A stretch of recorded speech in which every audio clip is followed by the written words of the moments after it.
Dicen que todo se pega menos la hermosura, aunque en este caso hasta la falta de esta acompaña al vástago, a Nicolásito Maduro, que ha heredado de su padre hasta lo de corrupto y ladrón.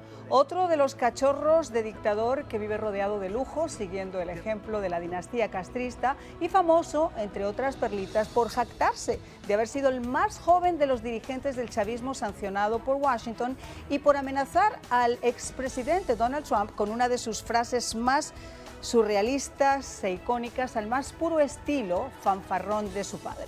Si Estados Unidos llega a mancillar el suelo patrio, los fusiles llegarán a Nueva York y tomaremos la Casa Blanca. Pero más allá de su cuestionada actividad neuronal y de la preparación para ocupar ciertos cargos que ocupa, si algo ha sabido hacer Nicolásito es involucrarse en todos los negocios sucios que rodean a la familia, incluyendo la propaganda, censura, corrupción, el soborno y el blanqueo de fondos procedentes de la explotación de las minas de oro venezolanas, tal y como se cita en la sanción del Departamento del Tesoro. Y a este respecto, pues hoy vuelve a ser noticia el nuevo acoso por parte del chavismo al personal y familias del diario El Nacional por desvelar los negocios de los hermanos Morón, testaferros de Nicolásito, y sus artimañas para borrar los rastros digitales de esos presuntos vínculos de corrupción. Una investigación que además pone al descubierto cómo Maduro ha creado con personas cercanas, vinculadas a la cúpula chavista, 5 empresas mixtas para procesar y comercializar el oro del arco minero al sur del país. Una parte de cuya producción va al Banco Central de Venezuela y otra, y ahí está el chiste, se exporta por vías clandestinas no declaradas a países aliados como Irán y Turquía, donde Nicolásito ha sido uno de los operadores más importantes del entramado junto a reconocidos amigos y familiares del círculo presidencial. Los también sancionados hermanos Morón y el actualmente detenido y testaferro de Maduro, Alex Saab, están entre esos personajes. Las investigaciones retratan el origen de los vínculos entre estos hermanos Morón y Nicolásito y la vida de lujos, fiestas y corrupción que mantenían y que hoy les contamos. ¿Qué tal? Bueno, pues vamos a comenzar nuestro programa con 2 invitados de excepción. Está con nosotros Lyudmila Vinogradov, ella está en Venezuela, es periodista venezolana, además es corresponsal del diario ABC y quien ha sacado además esta nota a la luz. Muchísimas gracias por acompañarnos. Encantada. Hola, ¿qué tal?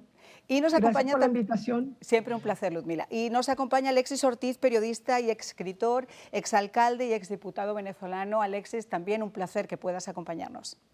Un gran placer para mí, sobre todo estar con Lyudmila, que es una tremenda periodista, igual que tú. Bueno, pues vamos a comenzar precisamente con Lyudmila para que sea ella quien nos ilustre, nos ponga un poquito más en contexto esta información que ha sacado en España para el diario ABC y que ya han tomado otros diarios en el mundo.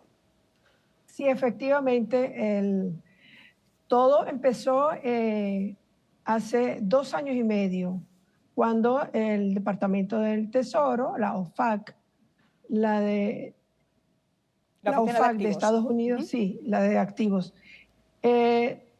sancionó a los hermanos Santiago y Ricardo Morón, presuntos testaferros de Nicolásito, el hijo de Nicolás Maduro, por los negocios y el blanqueo por corrupción, pues, y blanqueo de dinero.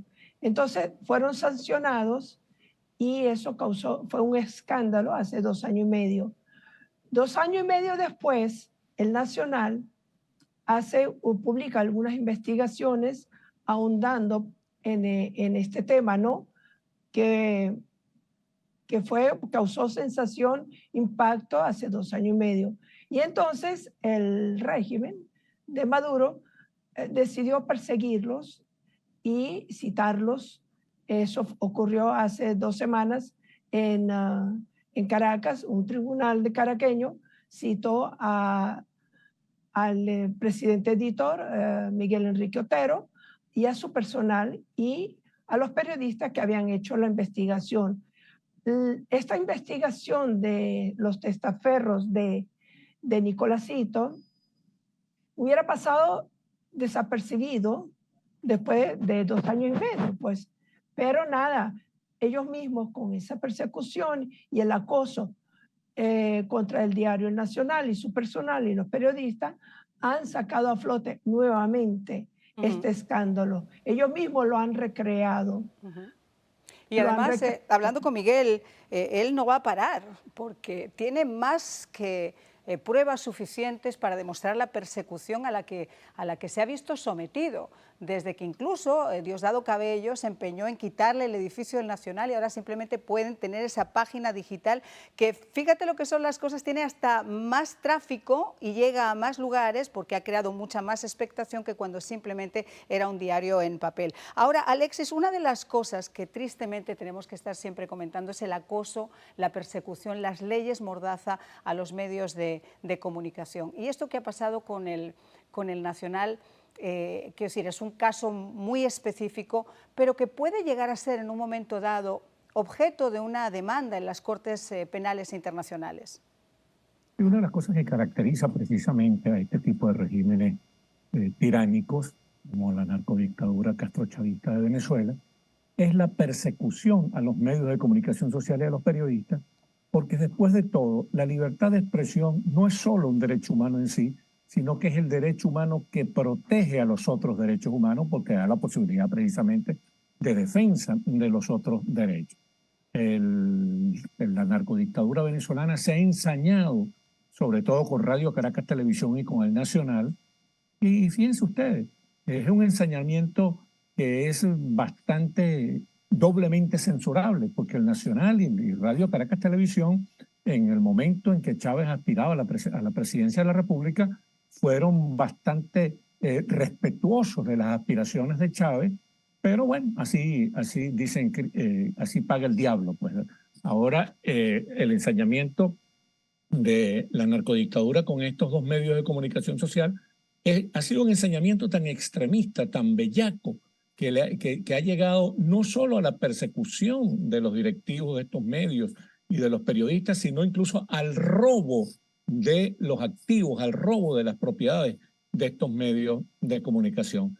Pero bueno, este es un régimen, mi querida Marianne, este es un régimen realmente que lo podríamos caracterizar como una bandidocracia. Los delincuentes políticos y los delincuentes comunes están gobernando en Venezuela y están gobernando no solo en alianzas con tiranías como la cubana, la rusa, la china, la turca, la bielorrusa, la iraní, que es una tiranía terrorista musulmán, no solo con esos aliados políticos, sino también con los delincuentes, con los bandidos de la minería internacional, de la minería ilegal internacional. Están depredando, arrasando al país. Realmente la situación de Venezuela es de una ruina espantosa y no podía ser de otro modo, porque donde quiera que impera el comunismo o una versión del comunismo como esta del socialismo del siglo XXI, produce ruina política, ruina moral, ruina económica, es un desastre total.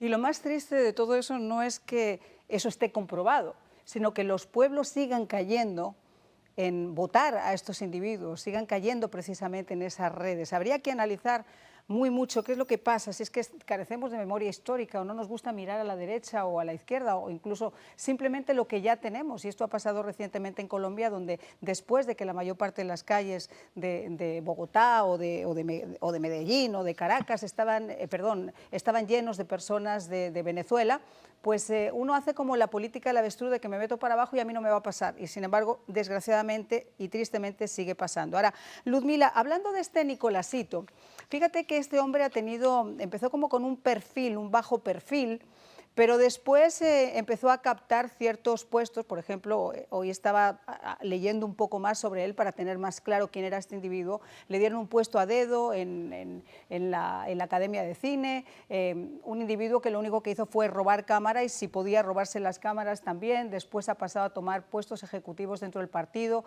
a nivel juventud.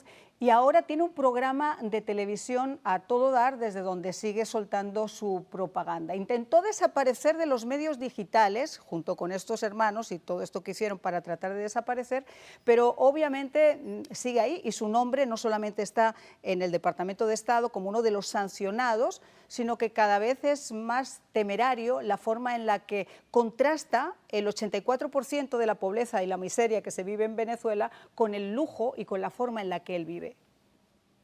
Ellos han borrado en las redes sociales todo rastro, todo vestigio de estos hermanos de los testaferros Nicolásito, pues se han dedicado a no solamente borrar, para desaparecer cualquier rastro que uno pudiera conectar, vincular y de su entorno. Solamente aparecen, bueno, digamos, frivolidades, las amigas que lo acompañan, hay una rusa de apellido, de nombre ruso, por ahí que es compañía de estos, del entorno de los hermanitos Morón, sino que no solamente él, digamos, ha borrado todos trazos en las redes sociales, son como unos fantasmas, sino que acosa a los otros medios, los bloquea y realmente se hace de todo un control. Hay una censura y un control, pero absoluto. Ellos son los únicos que pueden tener programas de televisión y comunicar a la gente, a los venezolanos. Nadie más puede hacerlo porque ellos han bloqueado a todos los medios digitales también. No hay ningún periódico aquí. Ellos tienen el control absoluto de los medios de comunicación. Entonces, cuando surge una noticia de este tipo, como la que publicó el Nacional, pues que apelan, que recurren a la represión, al acoso y a la persecución para terminar de callar y silenciar a cualquier voz que les critique. Pero es que lo que están produciendo ellos es un verdadero saqueo. Desgraciadamente, tristemente, es lo que llevamos viendo ya demasiados años, y esto lejos de cambiar, pues todavía siguen posicionándose ahí. Vamos a hablar de dos cosas. Por un lado, de esa situación en la que el propio Tesoro de los Estados Unidos los señala como corruptos, como delincuentes, y sin embargo se busca una negociación precisamente con ellos como interlocutores válidos. Y por otro lado vamos a hablar también de la oposición y de un nivel de crispación entre los líderes de la oposición que de alguna forma pues hace presagiar algunos temores, como escribía en el día de hoy Alexis y nos va a contar.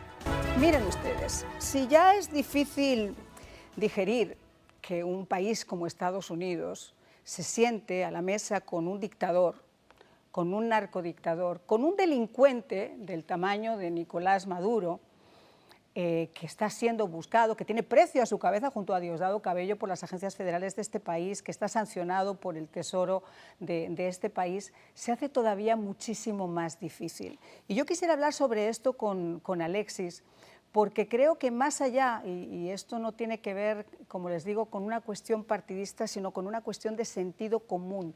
Negociar con este tipo de individuos y permitirles que ellos sigan manejando las cuerdas de la marioneta, muy lejos de ayudar a solucionar una situación, lo que hace es, de alguna forma, empoderarlos en que están en lo correcto y que van a seguir haciendo lo correcto. ¿Estoy en lo correcto yo, Alexis? Sí, cómo no, claro. Fíjate tú, es insólito que haga este tipo de negociación contra unas personas que ya han sido señaladas por ellos mismos como delincuentes comunes. Pero el problema principal, María, no es ese. Realmente nosotros tenemos que acostumbrarnos a que la responsabilidad principal de nuestros problemas radica en nosotros y que nuestros errores son los que realmente nos han conducido a esta situación laberíntica en la que estamos envueltos en este momento.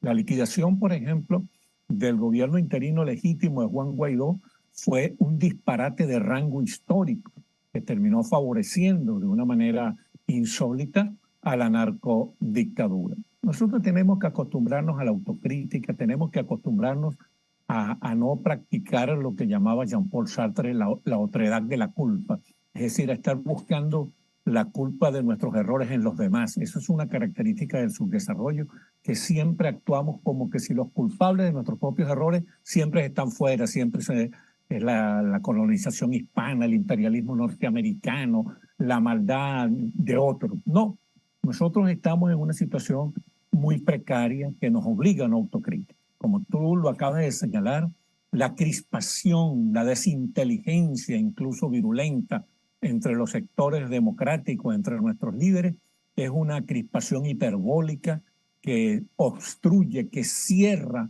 cualquier posibilidad de entendimiento, y esto desde luego es concederle unas ventajas realmente insuperables a la narcodictadura. Muy similares, además, tristemente, a lo que hemos visto también en días anteriores con esa delegación de alto nivel que se sentó a negociar con el régimen sanguinario de los Castro en Cuba.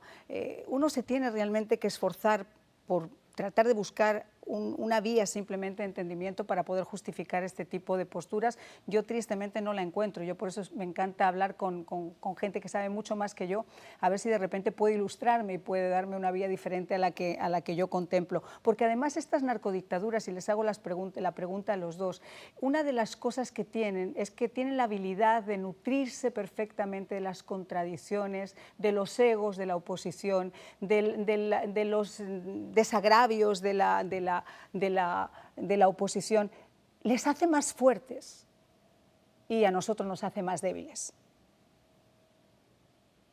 Bueno, Luzmila. En eso ha sido muy hábil, muy astuto el régimen de Nicolás Maduro, apoyado básicamente por los cubanos, y de los cubanos, de los rusos especialmente, ¿no? Porque ellos se aprovechan de, como tú decías, de los egos, de la vanidad, de la envidia, que es también muy humana entre los humanos y entre los políticos, pero que ellos se han aprovechado muy bien para dividir, precisamente. Y la oposición, los líderes opositores han caído en esa trampa. Han visto primero sus intereses, que están por encima de los intereses de la nación, de todos los venezolanos. Por eso es que tenemos esa pugnacidad y esa rivalidad, y queda desembocado en este garrafal error. Yo lo llamo como la disolución, la eliminación del gobierno interino fue como un harakiri. Un harakiri, un salto al vacío, un suicidio, que lo cometieron el G3. La mayoría parlamentaria, son 3 partidos, antes eran G4, ahora quedaron en G3, y entonces dejaron en evidencia que lo que tienen ellos es simplemente envidia y egos, y contra Juan Guaidó, porque el gobierno interino ha continuado. El tema es hasta dónde le han dejado y hasta dónde él ha actuado también, o hasta dónde, no solamente hasta dónde le han permitido. Ha estado muy limitado, limitado. Claro. El tema es que esto surgió como la espuma, y después fue muy difícil mantener la espuma en la superficie. La espuma se iba diluyendo y bueno, no quedaba nada más que la claridad del agua. Y además hay que tener en cuenta, y este es lo que yo quería comentar con ustedes, sobre todo con Alexis, y tengo solamente 2 minutos en este bloque, pero te hago enseguida la pregunta. El tema de los egos, el tema de la discrepancia de la oposición, de que no haya una oposición unida, ¿qué hace falta para encontrar ese candidato del consenso? Bueno, hace falta que haya la voluntad de buscar un entendimiento. Ahora se produjo uno, gracias a Dios, que le permite a uno alimentar cierto optimismo. Y es que un grupo de líderes importantes de los sectores democráticos rechazaron el zarpazo contra el gobierno interino legítimo. María Corina Machado, Humberto Celedón Berti, Antonio Ledesma, el propio Juan Guaidó, Andrés Velázquez, César Pérez Vivas, dieron una demostración de responsabilidad democrática. Y en un artículo que escribí en el Nuevo Herald, yo los llamaba a hacer un nuevo pacto de punto fijo, precisamente aparece en pantalla uno de los responsables de esa desgracia que fue la liquidación del gobierno legítimo, o sea, Julio Borges. Pero estos dirigentes que actuaron con responsabilidad deben seguirlo haciendo para buscar una salida democrática y para impedir que el castrochavismo siga abusando de nuestras contradicciones. Fíjate tú, Marian, ellos tienen unas contradicciones terribles. La confrontación entre Jorge Rodríguez, aliada con Silvia Flores, para destruir a Diosdado Cabello, es algo realmente fantasmagórico, pero nosotros no tenemos capacidad, por estar dedicados a pelear entre nosotros mismos, no tenemos capacidad para aprovechar esas contradicciones, mientras que ellos sí se aprovechan de las nuestras. Este tiempo quisiera comenzar contigo, Luzmila, para que nos hagas cualquier tipo de conclusión sobre este tema. Sí, Alexis Ortiz ha dado en el clavo. La clave de todo es formar alianzas, y es lo que se está haciendo ahora, al margen, no al margen, pero sí con vastos sectores sociales, gremios profesionales y todo, tratando de unificarse alrededor de las elecciones de las primarias. Hay mucha gente dentro de la oposición que no quiere que se realicen las primarias, pero entonces hay otro grupo que encabeza, digamos, mucha gente, entre ellos Juan Guaidó, María Corina Machado, que sí quieren las primarias, porque es una forma de dirimir esa pelea que tienen, esa confrontación interna que tienen los líderes opositores. Y la manera es con las primarias. Se está luchando por eso, y yo soy bastante optimista de que la Comisión Electoral anuncie el cronograma a partir del cual entonces se lanzan las candidaturas.